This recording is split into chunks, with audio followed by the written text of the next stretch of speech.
What's up, everyone? Welcome to another District Gooner Pod, brought to you by two Arsenal supporters in Washington, D.C. I'm KP, and this is episode 37. Steven, my co-host, say hi to the people. Howdy, everyone. It's a Monday evening. I gotta say, long weekend with the boys this week, and I am recovering. I'm hoping tomorrow I'm gonna wake up feeling like a new man, but we doing it. Let's get into this game. How we feeling today? I'm feeling good.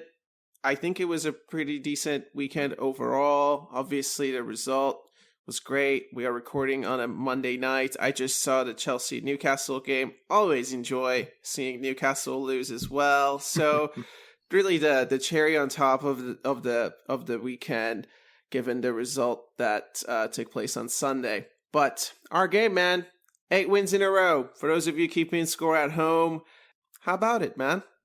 8 in a row, big time. This one was a little bit different, right? Vibes were a little bit different on this one, but I mean, you do what you got to do, right? I mean, early on, I think we played well overall. Say game-wise, wasn't a great game to watch. I will say that just based on the time and play situation, watching Brentford. But you got to pull one out the bag. Feel for Ramsdale. There's actually a lot to get into for a 2-1 game. So yeah, how about you? Yeah, there's a lot of cool storylines coming out of it. A lot of these new faces, dude. They keep making a splash. Declan Rice on the score sheet again, man. I mean, 6 now for him in the league. He hit the woodwork too. What a header, dude. I mean, are you tired of saying just how good this guy is? He can do it all. I mean, I guess that's what you can get tired of. It's like one game he's playing the 6 like a menace. Next game he's scoring goals. Oh, the pressing from the front. I mean, he can do everything, right? I mean, the price tag is starting to look better and better. When you're looking at other 100 mil players, this is what a 100 mil player looks like. This is it. This is the line right here. Dude, absolutely. And it's really cool because, to your point, it's like one game, it's all about his physicality and his tackling. One game, it's about his long-range shooting and his close control. Another game, it's about his heading ability. I mean, are you kidding me, dude? Yeah. Crazy. The corners. He takes our corners. I mean, he can do it all. The rest of the half was mostly just moments, dude. I know, I think Kai had a miss in the first half. He was through that ball again from Jorginho. There was a throw from Ramsdale that you just know if that's Martinelli, he gets a little more out of it, huh? Yeah, he'd be speeding on that thing. Easy. I mean, Trossard, he was doing well in the foot race. I'll give him credit for a little bit, but eventually the wheels fell off a little bit. So overall, I did feel kind of under control, but then right near the end of the half, Ramsdale really proved you right, man. My co-host has been hitting hard on what he's seen from the eye test, what he calls it, and terrible and sad mistake, dude. Biggest storyline kind of coming out of this one. But I have to also say apologies to the manager from me, right? I'm not afraid to put the hands up and say sorry, unless some of the, unlike some of these other people on the servers, man. Hey, fair play. It's sad because I'm assuming this is going to be his last game we're ever going to see him play, right? It's at the Emirates. We said it before on the previous episode. We hoped clean sheet for him, send off farewell tour for Aaron Ramsdale. And then he reaches into his bag and pulls out something I've seen before and drops it right on the floor right before halftime. And I got to tell you, not happy. I just the feeling of I've seen this before, the absolute air being taken out of the stadium. Just not good. Not good vibes. Then get into the second half. Brentford were in it at that point. I think this is why the change was made, ultimately. You can't have such a huge momentum changer because of your goalkeeper. The emotion with this guy, obviously, the emotions can be high. He's making huge saves. He's the guy, we're singing his name. But within 5 seconds, he put the ball in the back of our net. And it's a complete game changer. So, you got what you got to say about it. How did you feel when that ball went in? I was so sad. Honestly, dude, I was just like, oh no, not like this, Ramsdale. I'm sorry, man.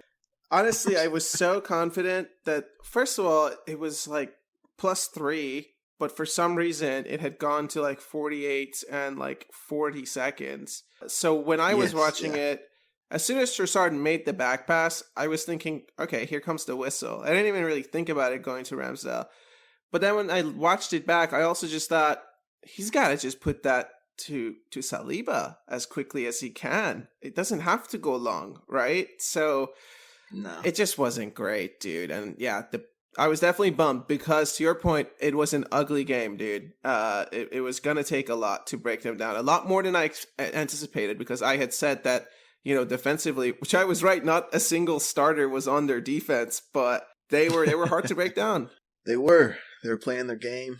Obviously, their game plan, their game management at that point was, let's roll over with cramps. Let's every chance we get, let's kill the game. They're absolutely killing the game. Change the momentum of it, and then they had that Ivan Toney chance, man. If Arsenal wasn't in this game, I would want that to go in so bad, because that was clean.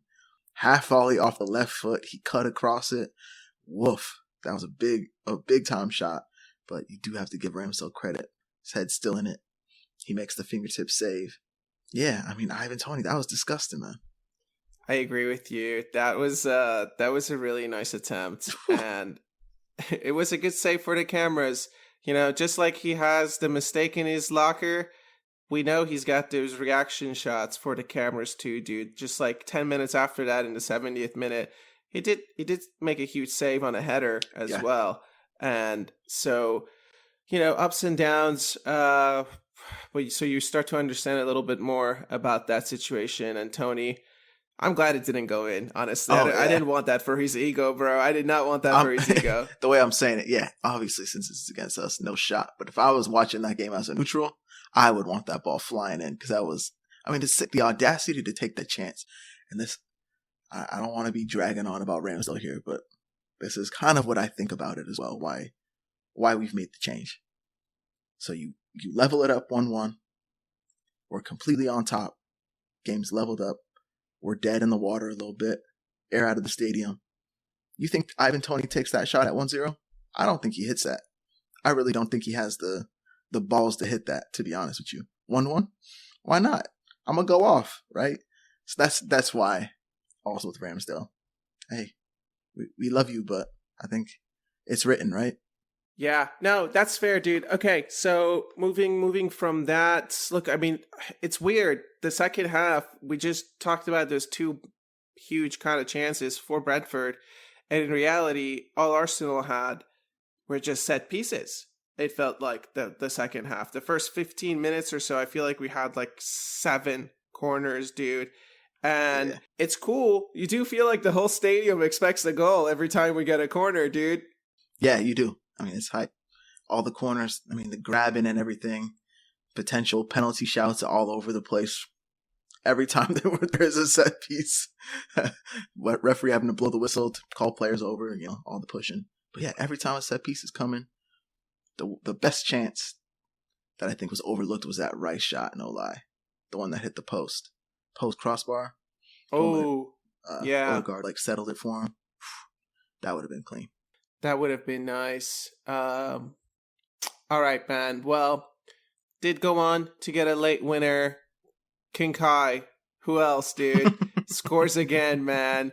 Another late winner against Brentford, specifically.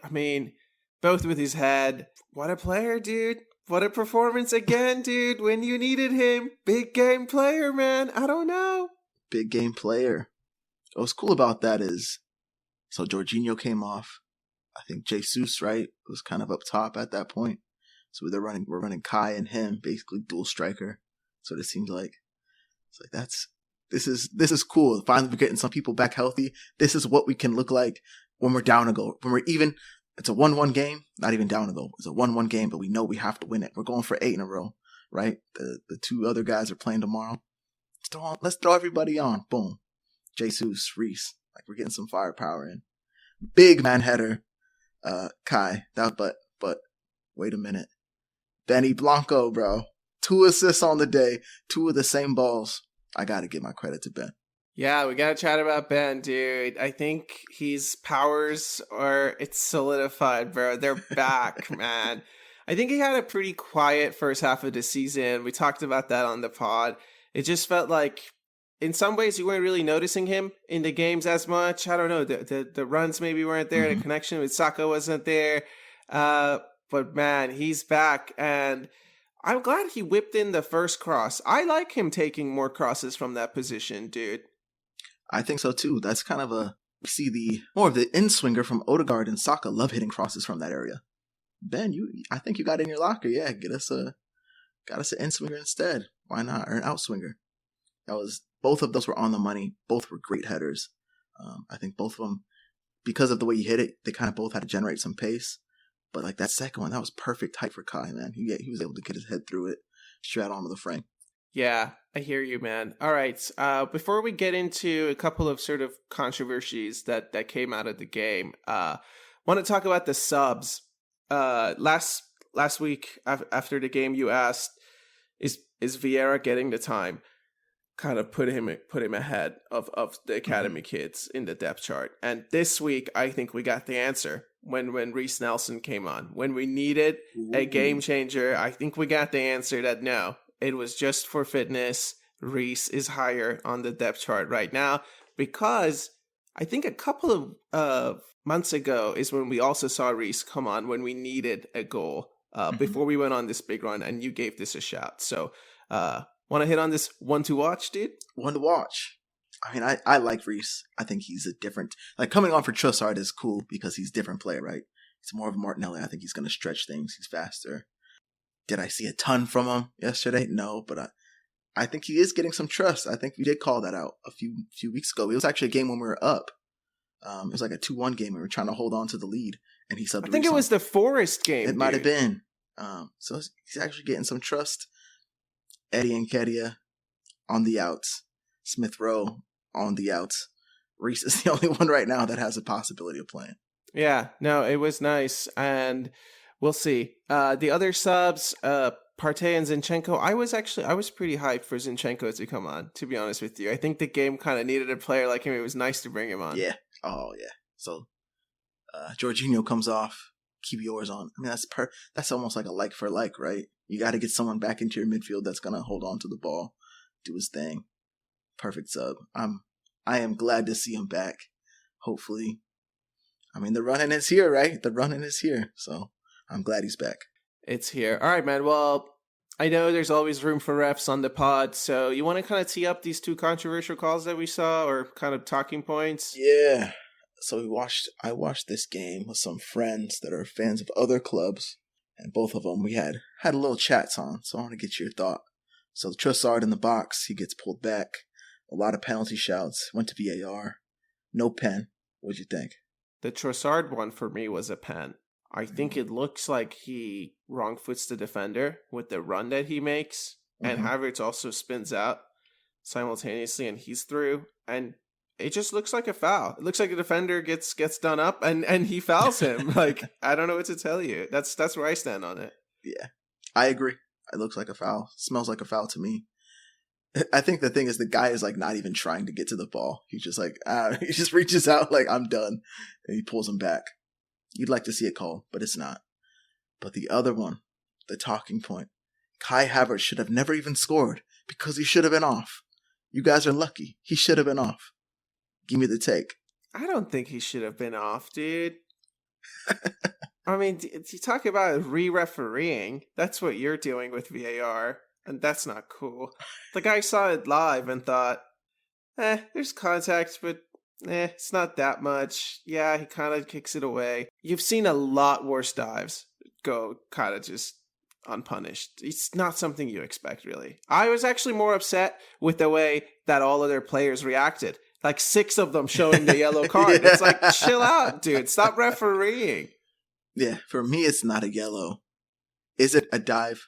I would say, yeah, it is a dive because he is trying to buy a foul. So there is some contact there. So, like, I'm going to go down and try to buy the foul.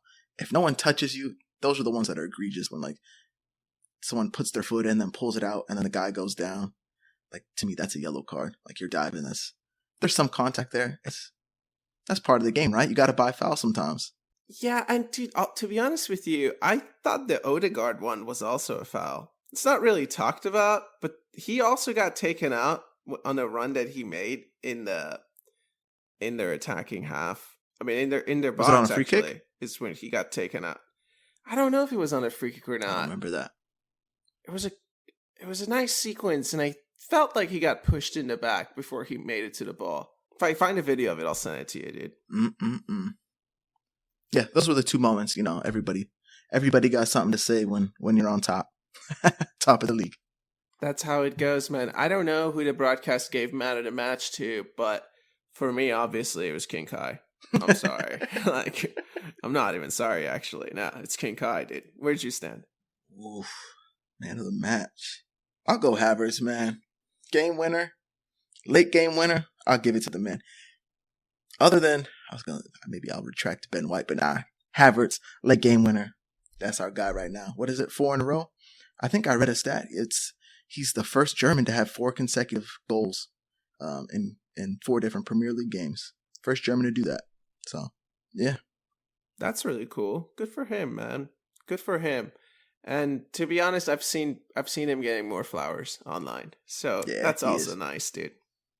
He is one of our own. Homegrown, dude. Homegrown player. All right, man. Well, okay, I know we chatted about the goalkeeper a bit, but I did want to ask this from you, man. So you think back, I mean, this is what I mean. Sometimes you're spoiled as a fan base and you don't really realize it, right? We're going on about these 2 goalkeepers, but let's think back to the last decade. And I don't know, Arsenal have had more than 10 goalkeepers kind of come and go through the squad. So I'm just curious where you would rank Aaron Ramsdale on that list. So the names are David Raya, Aaron Ramsdale, Matt Ryan, Bernd Leno, Emi Martinez, Petr Cech, David Ospina, Wojciech Szczesny, Lucas Fabianski. You forget he was at Arsenal for a bit, man. Manuel Almunia. I mean, maybe I'll even throw in Renarsson in there, man, as one of them. So these 11 goalkeepers who've come and gone in the last 10 years, where do you put Aaron in that list? I'd put him in the upper half, but he didn't actually win anything with us, right? So that's a knock. Obviously, from the season, I want to say the past 2 seasons we've had with him. Second place, then there was the 5th place run. Leno, I'm gonna put Leno above him. Really, you put Leno above him? Yeah, got his little silverware. He didn't play. Ramsdale didn't play. Yeah, he's not even left yet, dude. It's not even unfair. It's not even really fair for me to be bringing this up. But I just wanted to kind of put it in perspective that we've had some pretty good goalkeepers, man. We've had some decent, yeah, we have. It's funny. You have Szczesny, Fabianski, and then Emi Martinez, 3 players that went on to go do. I mean, Fabianski's pretty decent, but Szczesny and Martinez got a World Cup winner, and Szczesny over at Juventus doing big things. Yeah, he did go off a lot in Champions League with them. So I don't think he ended up winning one, though. Or maybe he did. It was, yeah, no, you're right. And yeah, the fact that a couple of them have, hey, maybe Matt Ryan's the next one, dude. Bring home the World Cup, baby. Oh, you forgot Matt Turner. Oh, yeah, dude. Funny. Wow. Okay. All right, man. Well, this is going to drop on Tuesday, so it is Champions League night, probably, by the time you're listening to this. So what do you think about the game, man? You have a score prediction? It looks like Martinelli is out for sure. Yeah. Martinelli out. Gotta go with what I think you've been asking for weeks now. Once this man is healthy, Jesus on the wing. I think that's the move. He's Mr. Champions League. Has to be, right? Well, I wanted to ask you this because now we've seen this kind of Declan Rice and Jorginho pivot. Kai Havertz up top. You've talked about this before, that these are times I want to see changes. So what odds do you give that we'll just see that same pivot again? I think we see it again. And I don't think that'd be a problem. Really. I think you gotta roll with it. Jorginho's been on fire. Havertz has been on fire. Rice has been on fire. I think those are our three horses right now. You see different? No, I just wanted to kind of press you a little bit on your ideas of wanting to see change from the manager instead of like running out the same lineup, because like he would have kind of run out the same lineup that's kind of worked in the last 5 games, right? Again, it's like, again, we're on this big win streak and now we come up against Porto and the question is like, how much change do you need? Yeah, so I think left wing is a change. I don't think Trossard plays. I wouldn't go with Trossard starting. I would go with Jesus, Mr. Champions League. That's what I think the change would be.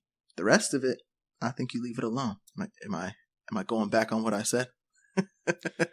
No. I was just curious, man. Like, so I think Zinchenko goes in at left back, personally. Ooh. I don't know. He could, if he plays Jorginho. So Jorginho didn't play the first game. He was not in the midfield. So putting him in would be a change per Porto, right? Okay, I see. Yeah. And then if you put Jesus at the wing, I don't think Trossard will start.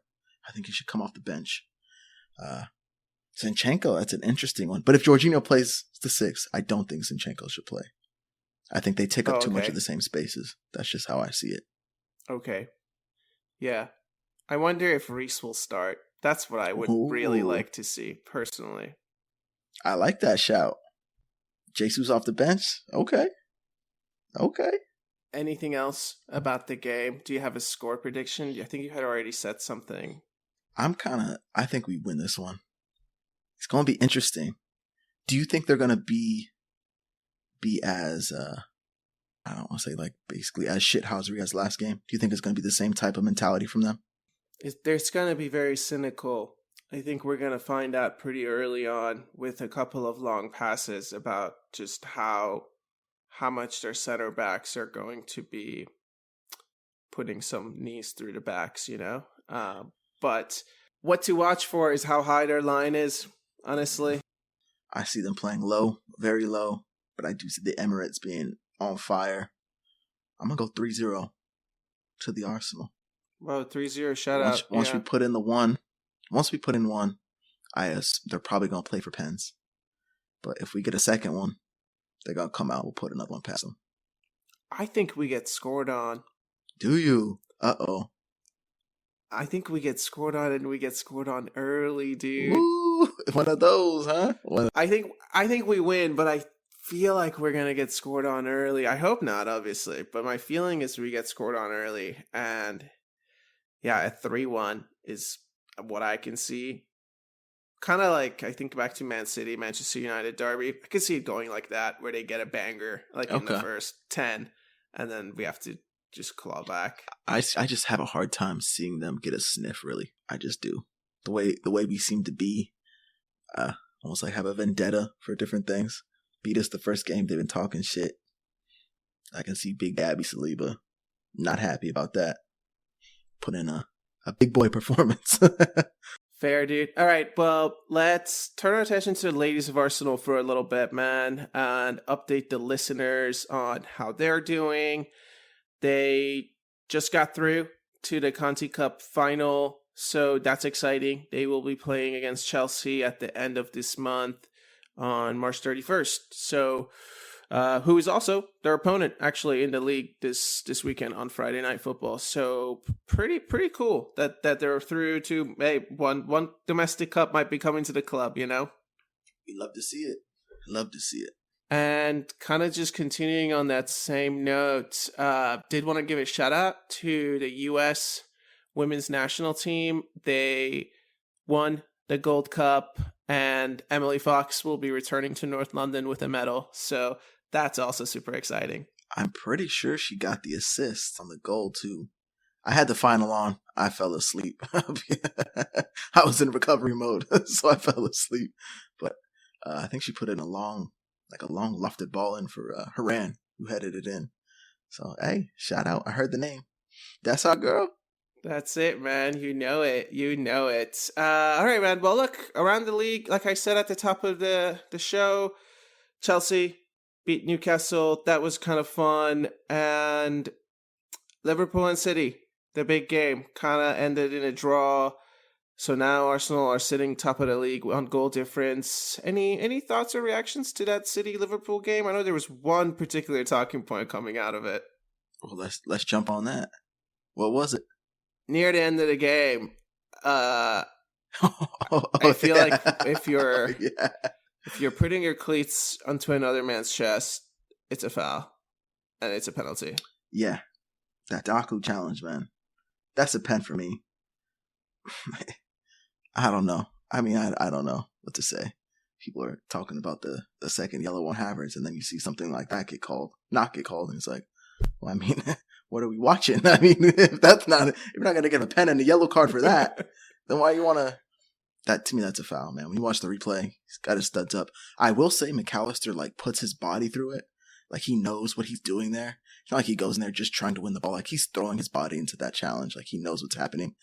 But it's like, Doku, don't be a dummy. Like that's an attacker's challenge, right? I don't think a defender sticks his cleats into someone's chest. It's because he's an attacking player. He doesn't know what he's doing.